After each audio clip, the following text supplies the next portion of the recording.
with all 50 states. So if only one person is nominated for the convention floor in Cleveland, all 30 delegates from Iowa will be required to vote for our presumptive nominee.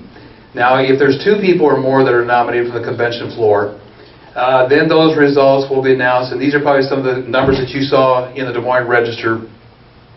They will be announced in parallel to what happened at the Iowa caucuses, provided that they met the threshold. So I think the chart that I saw, Cruz would get about 9 delegates, and Rubio would get 8 delegates.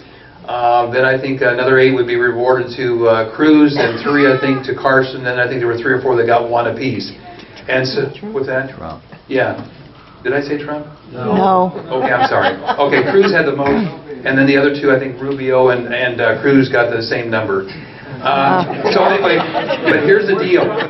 We may have to change, sorry about that. We may have to change the rules at our Rules Committee meeting the week prior to the National Convention, because the rules now provide that you have to have at least 8 states where a majority of the delegates within that delegation support one candidate to fulfill the requirement to get nominated from the floor.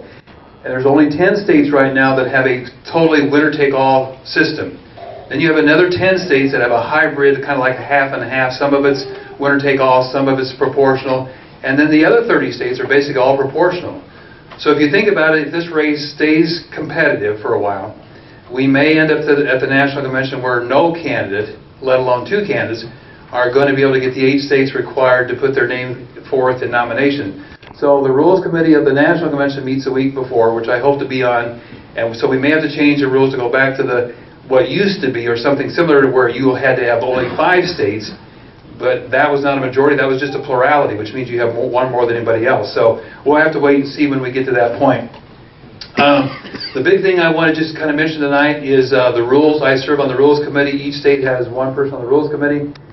And as you know, Iowa's always in the sights of the other 46 states, the non-carve-out states that want to take us out.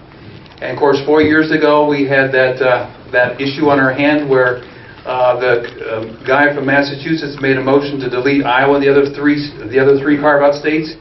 And luckily for us, John Sununu, the chair of the Rules Committee, who's from New Hampshire, another one of the carve-out states, said, "You have to climb over my cold, dead body if you want that to pass."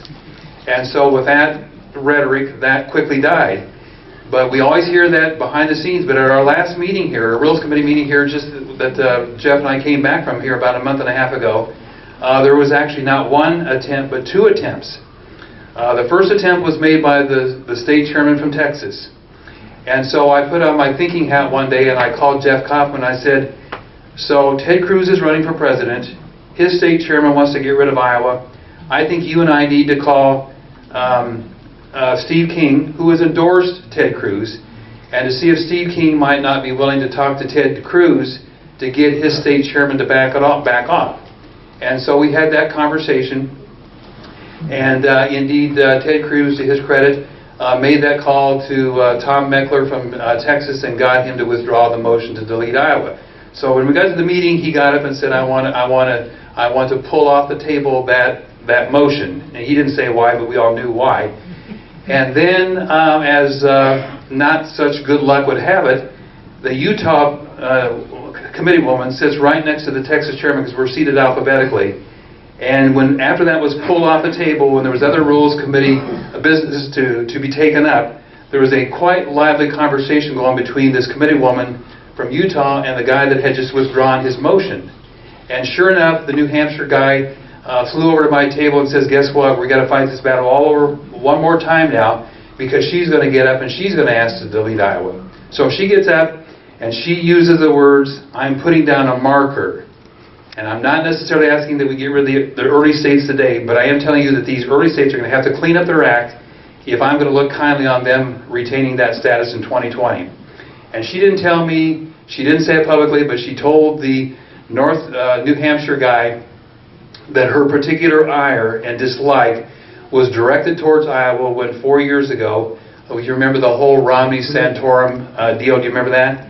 Well, that lingers in the minds of some of these early states, and they don't like it. So that's why when we had this process this year with the app system, we had a lot to prove And we did prove that we are worthy of having that conversation with our candidates.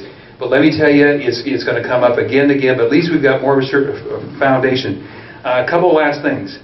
So we invited all the RNC members into Iowa on caucus day, and we had about 12 or 13 of them there. And we kind of wined and dined them. We took them to the Iowa Beef Steakhouse. We took them to the Botanical Center. We took them to the Governor's Mansion. We took them to the tech system, the way it was set up, with Microsoft, the whole 9 yards, and then we basically took them to a caucus that night so they could kind of see what was going on. And we did this as part of our selling point as to why Iowa needs to be first. So that was one thing. Secondly, there's 56 members of the RNC, of the Rules Committee, of which I'm one of those. And so now I have committed to taking 20 of those committee members, and my counterparts from New Hampshire have taken about another 20, and then the counterpart from South Carolina has taken the balance of those 56 members. So our job now is to basically I don't want to say babysit them, but work with them and give them all the selling points of why Iowa needs to be first. So my point is, this is an ongoing process. It's just not here today and gone tomorrow. And hopefully the problem will go away, because there's always states that are lurching in the background that want to take our status away. So keep that in your thoughts. But we've done a great job, and you're to be commended for what you did. One last thing I want to mention is I think it's tonight or tomorrow, my Facebook page will go up. It's called Re-elect Steve Scheffler, and I've decided to seek re-election. And I guarantee you, nobody's going to outwork me. I'm on the road 3 or 4 nights a week, and I think I represent you well. So I would love to have your support, and I'll be around afterwards. I've got cards with all my contact information. But again, thanks for all that you do. Thanks so much.